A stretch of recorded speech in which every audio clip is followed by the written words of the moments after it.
नमस्कार। शुरुआत आज यहाँ पर बेस मेटल्स के साथ करेंगे, जहाँ पर लगातार दबाव बढ़ता दिख रहा है, चाहे एलएमई हो, सीएमई या फिर एमसीएक्स। मेटल्स में कई महीनों के निचले स्तरों पर कारोबार हो रहा है। क्या है इसके कारण? चार्ट्स पे कैसा नजर आता है? फंडामेंटल्स क्या वॉच करने की जरूरत है? डॉलर इंडेक्स का क्या असर पड़ेगा? कब तक ये दबाव बने रहने की आशंका है? और अगर आपको बेस मेटल्स में या फिर इंडस्ट्रियल मेटल्स में निवेश करना हो तो किन बातों का ध्यान रखना है? कैसे स्ट्रैटेजी बनाएं? इन सब पर बात करने के लिए हमारे साथ मौजूद हैं आईएफएल सिक्योरिटीज के अनुज गुप्ता, निर्मल बैंक कमोडिटीज के कुणाल शाह, एनके चार्ट्स के टेक्निकल एनालिस्ट निशांत कुमार और टेक्निकल कॉल आईक्यू के founder and institute of financial studies के पार्टनर अखिलेश जैन। आप सबका कार्यक्रम में स्वागत है। शुरुआत यहां पर कॉपर के साथ कर लेते हैं, क्योंकि मुनाफा वसूली पिछले एक हफ्ते में देखी जाए तो 4.5% की यहां पर होती हुई नजर आई है। हमने इन्वेंट्रीज बढ़ते हुए देखी हैं एलएमई पर। साथ ही साथ पेरू का जो प्रोडक्शन डेटा आया है वहां पर भी कुछ दबाव बनता हुआ नजर आया, और जो लेटेस्ट चाइना का ट्रेड डेटा आया है वहां पे भी हमने देखा कि नंबर्स मेटल्स को लेकर बहुत बेहतर नहीं थे। कुणाल, आपसे पहले जानना चाहेंगे कॉपर के बारे में क्या फंडामेंटल्स नजर आते हैं, और अगले हफ्ते के लिए अगर यहाँ पर कोई स्ट्रैटेजी बनानी हो तो कैसे करें काम? कॉपर के फंडामेंटल कमजोरी थे। उसका मेन रीजन, जैसे चाइना के जीडीपी डेटा जो दिन 4% एक्सपेक्टेड थे लास्ट मंथ और 4.5% आए, वो दिन कॉपर का रेट 790 था और आज 729 730 है।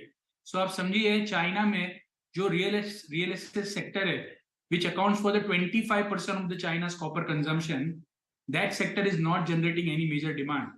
और ग्लोबल स्केल पे जो यूएस की सेंट्रल बैंक लिक्विडिटी निकाल रही है in the form of QT, so एक साइड पे हायर इंटरेस्ट रेट है और दूसरी साइड पे फेडरल रिजर्व ने जो एसवीबी बैंक के फेलियर के बाद तकरीबन $200 बिलियन की लिक्विडिटी सक कर दी है सिस्टम में से। सो वेन एवर हिस्टोरिकली जब सिस्टम में से लिक्विडिटी निकलती है, जब ये जो मनी सप्लाई कम होती है, तब कमोडिटी के प्राइसेस में हमेशा एक मंदी का दौर आता है, स्पेशली इंडस्ट्रियल कमोडिटी के प्राइसेस में। सो यही रीजन से कॉपर के प्राइसेस नीचे आए हैं। यहां से और थोड़े बहुत नीचे जा सकते हैं, 700 710। Anything beyond that is a buying opportunity, क्योंकि आगे जाके यूएस की सेंट्रल बैंक ये धीरे धीरे रेट हाइक है उसको पॉज करेगा, तब जाके। सो मैं रफली 3 से 4 महीने से कॉपर में, मेटल्स में मेरा व्यू मंदी का रहा है और अभी भी थोड़ी और मंदी बाकी है। So another 10-15 rupees 20 rupees maximum downside can still come, but वहां पे शॉर्ट पोजीशन आपको हल्की कर देनी चाहिए। अगर एलएमई पर देखें यहाँ पर कुणाल, तो हमने देखा है कि 88-8700 के लेवल्स भी यहाँ पर नीचे टूटते हुए नजर आए हैं। अपने ऑल टाइम हाई से तो काफी गिर चुका है। जनवरी के हाई से भी कॉपर में यहाँ पर अच्छी खासी गिरावट देखने को मिली है। फर्स्ट क्वार्टर इसी तरह से निकला। बाजार को लगता था कि सेकेंड क्वार्टर में चाइना की डिमांड निकल के आएगी, क्योंकि ये कंस्ट्रक्शन पीरियड भी है, पीक सीजन डिमांड पीरियड भी है, लेकिन हमने वो कुछ भी होता हुआ यहाँ पर नजर नहीं आया। आगे जाके अब इस क्वार्टर के लिए आपको क्या लगता है, क्या प्राइसेस बनेंगे? Not expecting any spectacular return in this quarter. Expecting some more downside before, जब फेड पॉज करेगा उसके बाद भी कोई लंबी तेजी नहीं होगी, उसके बाद छोटा मोटा पुल बैक आएगा।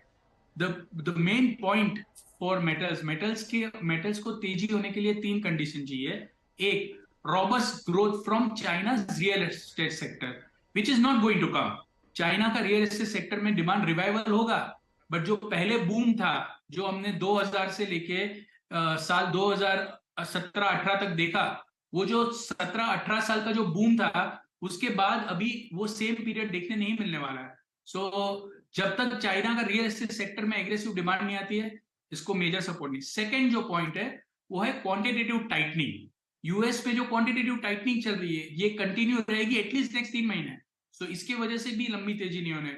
और तीसरा मोस्ट इंपॉर्टेंट पॉइंट है indication of rate cut, that is going to be the trigger for the reversal of the entire metals. जब रेट कट हो गए तो ओवरऑल बिजनेस कंडीशंस अच्छी होगी और डिमांड अच्छी निकलेगी। सो वो थर्ड पॉइंट पे मेटल्स में रिवाइवल आना चालू होगा। सो स्टिल टाइम, ये क्वार्टर में भी सेल ऑन राइस की रणनीति रखनी चाहिए। कोई लंबी अपसाइड आपको देखने नहीं मिलने वाली है। ऑलराइट, तो सेल ऑन राइज की स्ट्रैटेजी मेटल्स में इस क्वार्टर भी आपको रख के चलनी है, ये व्यू कुणाल का है। अनुज, आप कैसे देखते हैं और किस तरह की रिस्क रिवॉर्ड रेशियो फिलहाल नजर आती है? जैसे कुणाल ने कहा कि यहाँ से अगर 710 700 तक यहाँ पर कॉपर जाता है तो बाइंग अपॉर्चुनिटीज ढूंढनी चाहिए। तो अगर इस तरह का रिस्क एंड रिवॉर्ड हम देखें, नीचे में कहाँ जा सकता है, ऊपर कितना, आप कॉपर के हिसाब से क्या बात करेंगे? मंजय जी, गुड आफ्टरनून। देखिए, 20 हफ्तों के लोज पर ट्रेड करता हुआ दिख रहा है। ऑलमोस्ट अगर हम बोले कि जनवरी के लोज के आसपास आ गया है, तो कहीं ना कहीं जो एक सेंटीमेंट था, जो फर्स्ट क्वार्टर का सेंटीमेंट था, वो पूरा रिवर्स होता हुआ दिखाई दिया। क्योंकि यहाँ पर अगर हम देखें तो यूएस के जो इन्फ्लेशन के डेटा आए हैं, थोड़े से कूल अप होकर आए हैं, तो उसकी वजह से ये लग रहा है कि जो डिमांड साइड है वो काफी वीक होती हुई दिख रही है। तो मुझे लगता है कि अभी फिलहाल जो सेंटीमेंट है थोड़े से डाउन साइड में दिख रहे हैं। बट मुझे कहीं ना कहीं लगता है कि 715 720 के आसपास के जो लेवल्स होंगे, वहां पर एक बाउंस बैक आ सकता है। क्योंकि कहीं ना कहीं इंडिकेशन अब आ रहा है कि जो फेडरल बैंक है वो इंटरेस्ट रेट कट कर सकता है। तो इंटरेस्ट रेट अगर कट करेगा तो हो सकता है कि डेफिनेटली एक सपोर्ट आता हुआ दिखाई दे। दूसरी तरफ जिस तरीके से उनका जो क्रेडिट है उसको अगर वो बैलेंस करेंगे, नोट प्रिंट करेंगे, तो इकोनॉमी को सपोर्ट करने की कोशिश भी करेंगे, तो कहीं ना कहीं उससे एक बेस मेटल को सपोर्ट आता हुआ दिखाई देगा। और मेरा ये मानना है कि जो नेक्स्ट क्वार्टर है उसमें अच्छी डिमांड एक्सपेक्टेशन रहेगी, और मुझे लगता है कि वहां पर एक बाउंस बैक आ सकता है। तो फिलहाल शॉर्ट टर्म में थोड़ा बहुत करेक्शन आपको देखने को मिलेगा। बट अगर नीचे प्राइस 715 720 के आसपास मिलते हैं तो वहां पर मेरी खरीदारी की सलाह रहेगी। 698 का स्टॉप लगा सकते हैं। अगेन 760 तक के लेवल देखने को मिलेंगे, और अगर 760 के आसपास के लेवल्स मिलते हैं और बाउंस लेता है तो वहां बिकवाली का रेट भी ले सकते हैं। बट मुझे लगता है कि प्राइस अगर थोड़े से कूल ऑफ होते हैं तो एक अपॉर्चुनिटी रहेगी। रिस्क रिवॉर्ड डेफिनेटली जैसे जैसे प्राइस नीचे जा रहे हैं, यहाँ पर रिस्क रिवॉर्ड फेवरेबल होता हो जा रहा है, जहां पर हम बाय ऑन डिप्स की स्ट्रेटेजी यूज कर सकते हैं। ऑलराइट, तो बाय ऑन डिप्स की स्ट्रैटेजी है और अभी भी बहुत ऊपर जाए तो बेच के चलने का यहाँ पर एक एनालिसिस निकल के आ रहा है। और फंडामेंटल्स तो हमने यहाँ पर डिस्कस किए ही हैं, लेकिन चार्ट्स पे क्या ट्रेंड है ये भी जान लेते हैं। निशांत, स्वागत है आपका कार्यक्रम में। आप कैसे देखते हैं? और एज ऑफ नाउ हम सिर्फ कॉपर की यहाँ पर बात कर रहे हैं, तो अगर कॉपर को चार्ट्स पे देखा जाए, क्या ये करेक्शन पूरी हो चुकी है या आपको लगता है मोमेंटम अभी भी थोड़ा सा ऑन द वीकर साइड है? आफ्टरनून मनीषा जी। मैं जैसा चार्ट पे देख रहा हूँ, अगर हम अप्रैल लास्ट वीक की बात करें तो एमसीएक्स पे कॉपर ने रफली 730 के आसपास 731 का लो बनाया था। और अगर आज भी हम देख रहे हैं तो 729 728 के आसपास कॉपर ट्रेड कर रहा है। सो मेरा ये मानना है कि यहाँ पे एक डबल बॉटम फॉर्मेशन हो सकता है कॉपर का 725 730 की रेंज में। और इधर बॉटम फॉर्मेशन कॉपर थोड़ा सा कंसोलिडेट कर सकता है इस रेंज में। बट मेरा मानना है कि मोर लेस यहाँ पे कॉपर का बॉटम बन जाएगा और मुझे यहाँ से बहुत ज़्यादा वीकनेस नहीं नजर आती। ऑलराइट, तो बाइंग ऑन डिप्स की स्ट्रैटेजी यहाँ पर बन के बनते निकलती आ सकती है। अखिलेश, आप क्या लेवल्स देखते हैं? अगर कॉपर देखना हो तो आपकी क्या राय है? और पुल बैक और डिक्लाइंस की एक्सपेक्टेशन है? नमस्कार मनीषा जी।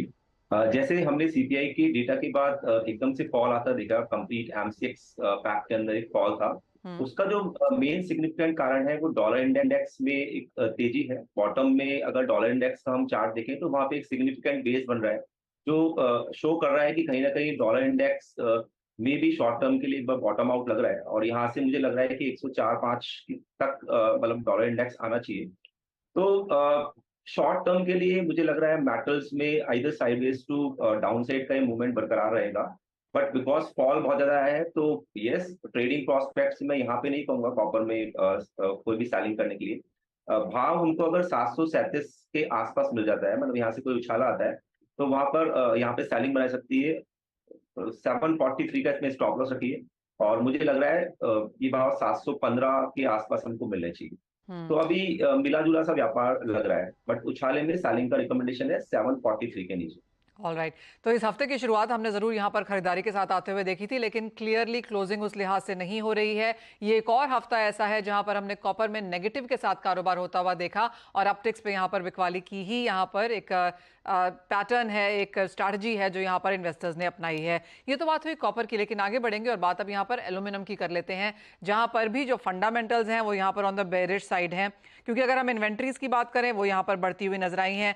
प्राइसेस 7 मंथ के लोज पर हैं। एलएमई पे हमने 2260 के लेवल्स भी नीचे में तोड़ते हुए देखा। और चाइना का जो एल्यूमिनियम आउटपुट है लास्ट ईयर रिकॉर्ड हाइज पे था, और अगर इस साल में अब तक बात करें जनवरी टू अप्रैल, यहाँ पर 3.5% का इजाफा हमने आउटपुट में आता हुआ देखा है।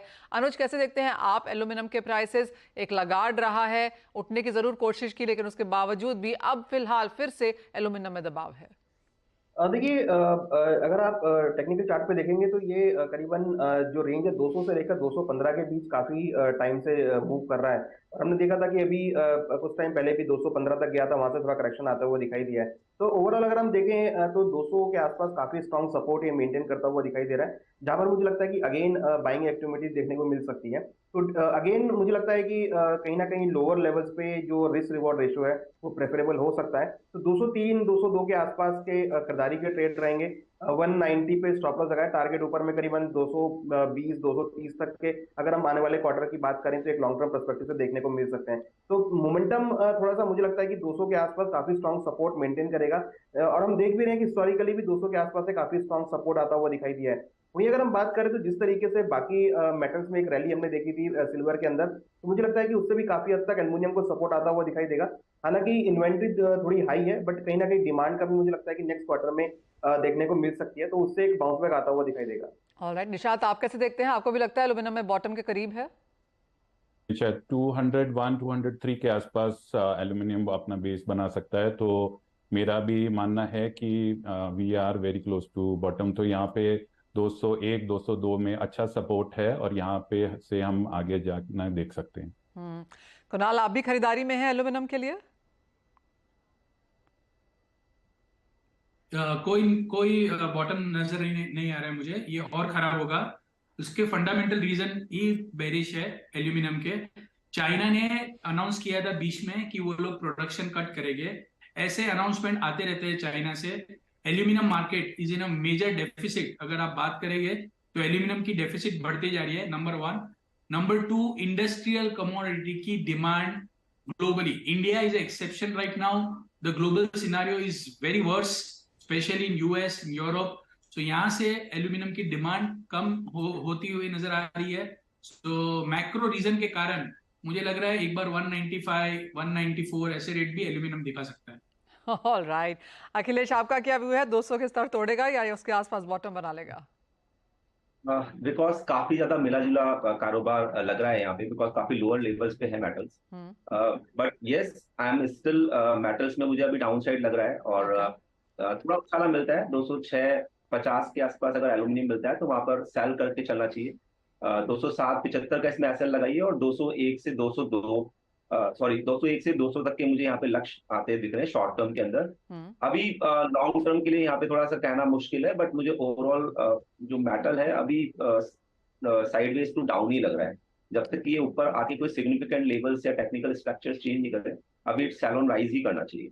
ऑलराइट, तो एल्यूमिनियम की हालत थोड़ी सी ज़्यादा पिटी हुई है क्योंकि यहाँ पर अभी भी कुछ और डाउन ट्रिक्स देखने को मिल सकती हैं, लेकिन 200 और उसके आसपास का शायद बॉटम बने। अगर नहीं बनता है तो कुछ और मुनाफा वसूली की एक्सपेक्टेशन हमारी एक्सपर्ट्स की तरफ से आती हुई। लेकिन इसी के साथ एक ब्रेक के लिए भी रुकेंगे। कॉपर और एल्यूमिनियम की तो हमने बात की है, लेकिन स्टील, जिंक, सिल्वर, इसमें क्या व्यू निकल के आ रहा है हमारे एक्सपर्ट्स का, बताएंगे आपको।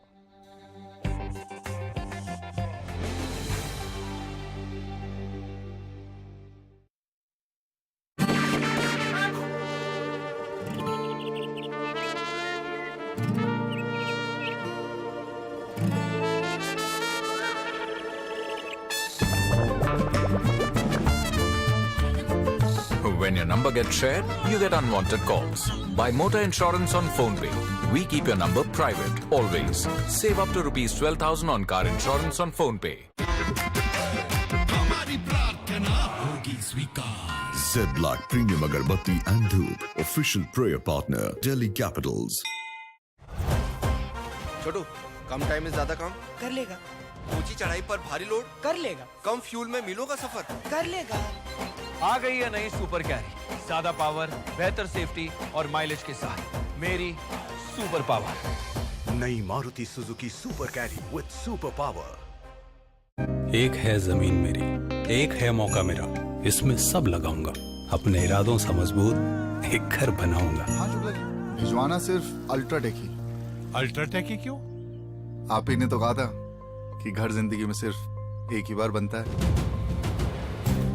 घर एक, मौका एक, इसलिए सीमेंट भी देश का number 1। UltraTech, India's number 1 cement.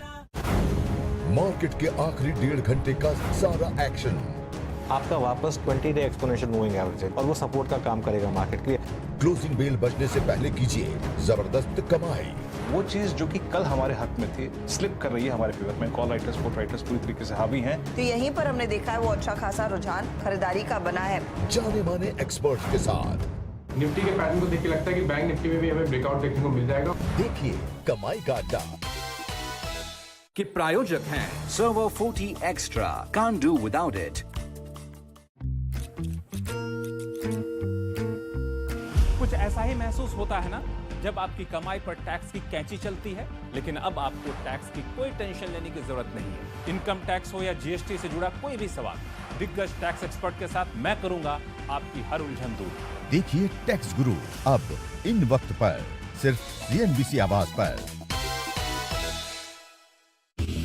Property खरीदनी हो या बेचनी, बजट है 45, 1 BHK है, उल्वे या फिर पनवे। उल्वे के लिए मिल जाएगा और ग्रोथ प्रोस्पेक्ट्स बहुत ही अच्छे हैं। वंस ट्रांसफार्मर लिंक रेडी हो जाता है। जाने माने रियल एस्टेट एक्सपर्ट से जानिए आपके हर सवाल का जवाब। 1.5 करोड़ तक का इनका बजट है। गुरुग्राम आउटस्कर्ट्स में भी इनको चलेगा। गुरुग्राम सेक्टर 86 से लेकर 116 के बीच में मिल जाएगा। रियल एस्टेट सेक्टर से जुड़ी हर प्रॉब्लम का वन स्टॉप सॉल्यूशन। महंगाई और जो दूसरे फैक्टर्स हैं, अंतर्राष्ट्रीय परिस्थितियां, सबका एक मिला जुला इम्पैक्ट आता है रियल एस्टेट मार्केट पर। देखिए property Guru presented by signature global.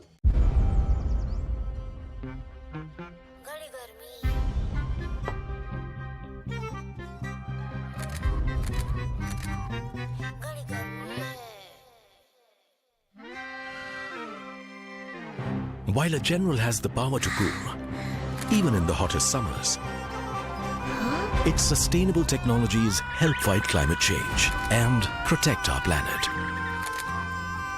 General, the extreme machine. झंझनाहट से जल्द आराम पाएं सेंसोडाइन रैपिड रिलीफ के साथ।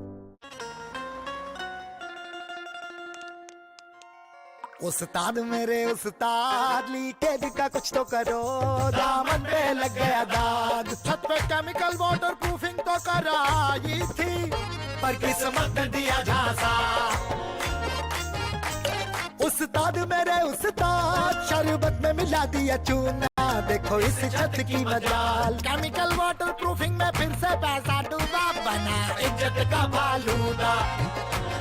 इस साल छत पे एशियन पेंट्स का डैम प्रूफ लगाया, लीकेज को हमने सबक सिखाया। उस्ताद ने नहीं, डैम प्रूफ ने दी है मात। बार बार केमिकल वाटर प्रूफिंग नहीं, एक बार एशियन पेंट्स का डैम प्रूफ लगाओ। 80504 80504 कॉल करो।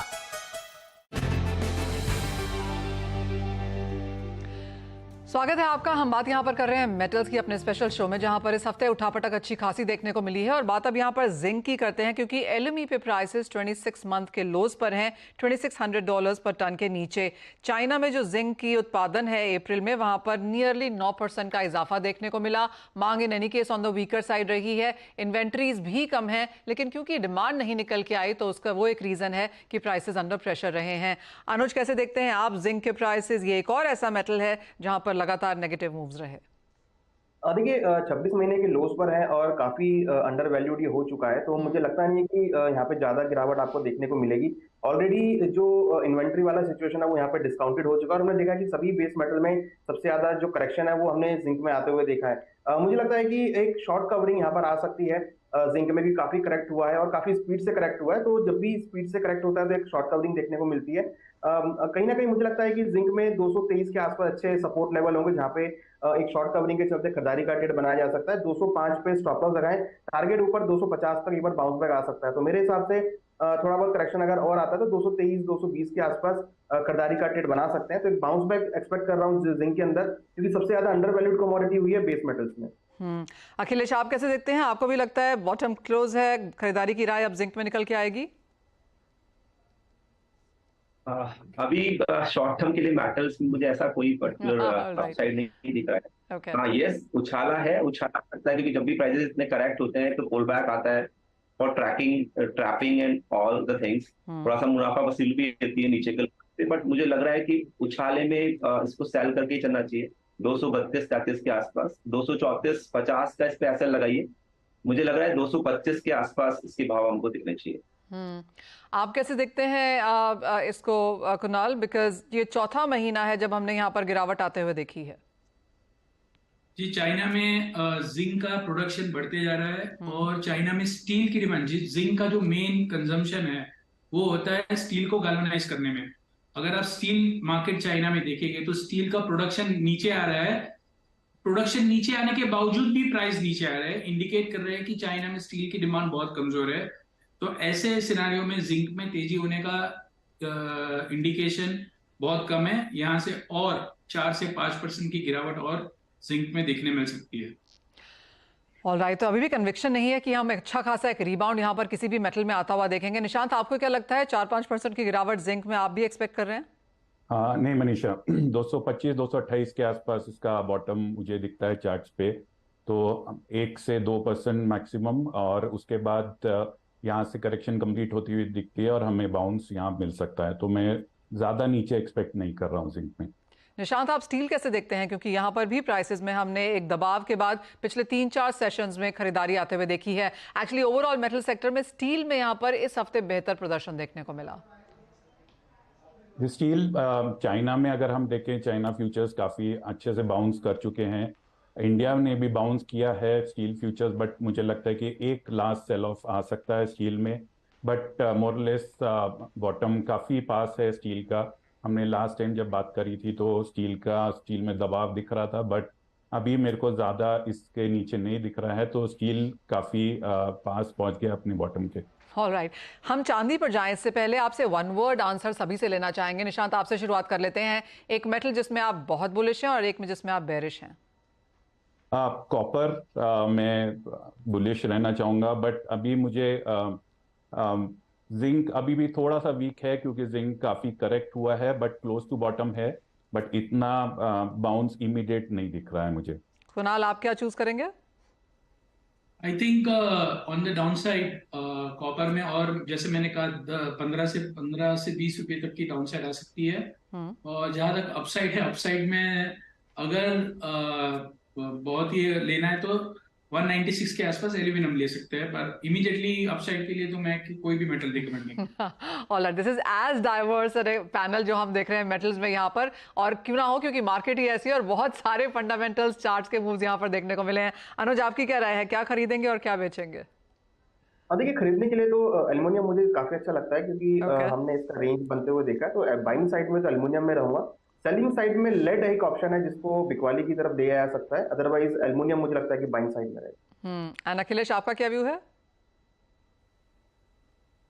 मैं कॉपर को यहाँ पे लेना चाहता हूँ, बट मुझे भी लगता है कि अगर 20 रुपए का अगर बिकवाली आता है तो वहां पर 705 के आसपास यहाँ पे खरीदारी कर सकते हैं। क्योंकि जो लॉन्ग टर्म जो इसका सिनेरियो है वो कहीं ना कहीं जाके लेटर ऑन डेफिशिएंट यहाँ पे शो करता है कॉपर की। तो वो लॉन्ग टर्म प्राइसेस को डिस्काउंट करेगा, बट शॉर्ट टर्म में सर बट 20 रुपए जाता है तो वहां पे बाय बनाना चाहिए। ऑलराइट, हमारे पास 2.5-3 मिनट शो में है, तो क्विकली से चांदी की तरफ यहाँ पर बढ़ेंगे, क्योंकि इस हफ्ते चांदी में बहुत बड़ी गिरावट देखने को मिली है। $26 के बाद 25 के नीचे अब कारोबार यहाँ पर है। कुणाल, यहाँ पर क्या रेंज बनेगी अगले हफ्ते के लिए?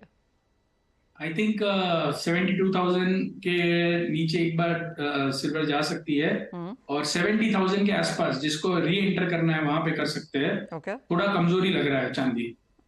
अखिलेश, आपका क्या व्यू है? 70 लगता है आपको भी आता हुआ? बिल्कुल बिल्कुल, मैं कुणाल जी से बिल्कुल सहमत हूँ। और चांदी जब तक 74,100 का लेवल नहीं तोड़ती, यहाँ पे सैलॉन राइज करें। डेफिनेटली बात है 69,500 के आसपास अगर आता है तो वो एक बेस्ट बाय लेवल हो सकता है, बट यहाँ पे सेलिंग ऑन राइज रिकमेंडेशन है 74,100 के नीचे। ओके, तो एक बिकवाली की राय यहाँ पर भी बनती हुई 70,000 के स्तर यहाँ पर चांदी तोड़ लेगी, यानी कि ऑल टाइम हाईज बनाए उससे पहले और करेक्शन की एक्सपेक्टेशन या जरूरत यहाँ पर चांदी को ऑन द चार्ट्स है। निशांत, आपका क्या व्यू है, कहाँ देखते हैं सपोर्ट बनता हुआ चांदी के लिए? भी अग्री 70,500 के रेंज देखने को मिल सकता है, बट उसके नीचे मैं बहुत ज्यादा एक्सपेक्ट नहीं करूंगा। लेकिन आप सबको लगता है कि चांदी यहाँ पर अच्छा खासा रिबाउंड देगी इस साल के अंत तक? निशांत, बिल्कुल, मैं अगर डॉलर टर्म्स में बोलूं तो $30 चांदी दे सकती है। अब ये लगभग 23.5 के आसपास चल रहा है, तो मैं चांदी में यहाँ से काफी बुलिश रहूंगा। अनुज, आपको क्या लगता है, क्या रेंज रहेगी चांदी की आने वाले क्वार्टर में एटलीस्ट? देखिए, मुझे लगता है कि चांदी अभी भी अंडर वैल्यूड नहीं है। यहाँ पर अच्छी खासी अपॉर्चुनिटी अवेलेबल है। करेक्शन आया है हाई बनाने के बाद, तो अपॉर्चुनिटी रहेगी। तो 71,000 70,000 एक काफी स्ट्रॉन्ग एक रेंज रहेगा, जो कि करीबन $22 के आसपास रहेगा। तो वहां पे खरीदारी का ट्रेड लेना चाहिए। 66,000 का स्टॉप लॉस लगा है, जो कि $20 के नीचे का बनेगा। और ऊपर में मुझे लगता है कि अगर हम नेक्स्ट क्वार्टर की बात करें तो आपको अगेन 78,000 तक के लेवल देखने को मिलेंगे। तो पोजिशनल टाइप पर डिप मिलता है, जो हम पहले भी कहते हैं कि गोल्ड सिल्वर में डिप बाय ऑन डिप्स की स्ट्रेटेजी रखें, तो वही स्ट्रेटेजी अभी भी सेम है। तो 70,000 71,000 के आसपास के लेवल्स मिले तो वहां खरीदारी इनिशिएट करें।